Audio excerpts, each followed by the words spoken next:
Hey guys, Steve here, singledadfitdad.com. Thanks for taking the time to watch this video.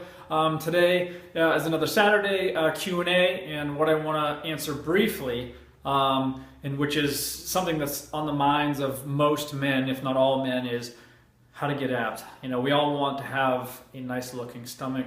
The fact is most of us don't. This is obviously the million-dollar question, and there are people out there making millions of dollars answering this question. I'm not one of them, but what I want to do briefly is just give you a couple points on the best ways for you to get abs, and hopefully this is helpful for you. So the very first thing is diet, right?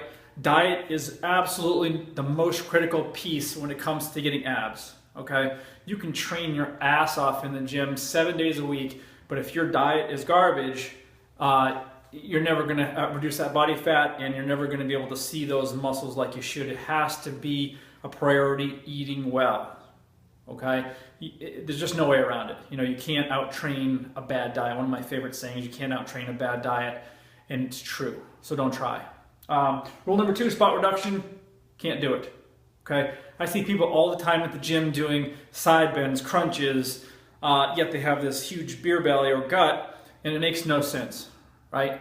Muscles are underneath all that fat. You know that by now. So don't try to do specific exercises, especially something like a crunch machine, which is an absolute piece of shit. Just don't even think about that. So forget about spot reduction. When your body starts to shed fat, it's going to come from where it wants to come from. So you may lose it in your neck, your back, your thighs. Doesn't matter where you want to lose it.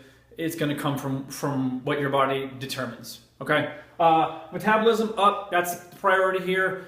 The faster our metabolism is, the more calories we burn at rest. So ultimately, to burn those calories, right, we're going to slim down, we want to lose weight. You need to lose weight to strip out some of that body fat to see the abdominal muscles. So the faster our metabolism is, the easier it is for us to burn calories at rest.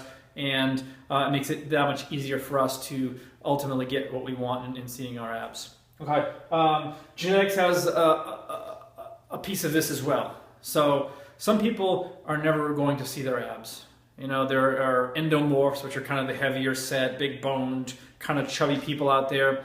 You know, and I'm not saying that you can't, because it is possible. But genetics does play a big role in it. For me, I'm very naturally lean. I have long arms, thin bones, small bones. So it's easier for me to lean down versus somebody else. So just keep that in mind too, that, you know, sometimes you're going to work pretty hard and you'll still, you know, maybe not see the definition that you want to see.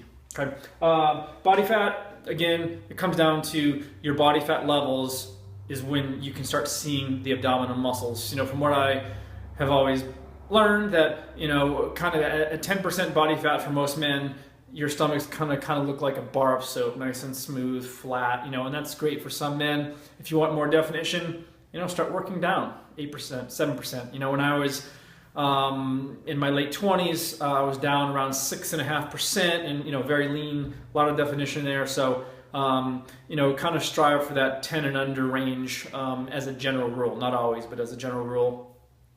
And the type of exercise that you do, you know, doing curls, and shoulder presses all day long may give you big biceps and shoulders. It's not going to help you create the physique that you want and get the abs that you want, right? A lot of compound movements, you know, a lot of squatting, you know, use box jumps, cleans, deadlifts, the exercises that really engage the core. So a lot of plyometrics and calisthenics, those types of things that are constantly making you use the core. And that's just not your six pack. It's, you know, your obliques, all your abdominal muscles, your hip flexors, your lower back, even into your glutes. So it's all part of the core. So make sure that you're strengthening all of that too. You know, and like I said, this is just kind of a brief overview. Any other specific questions, you know, hit me up in the comment section below, and I'll talk to you soon.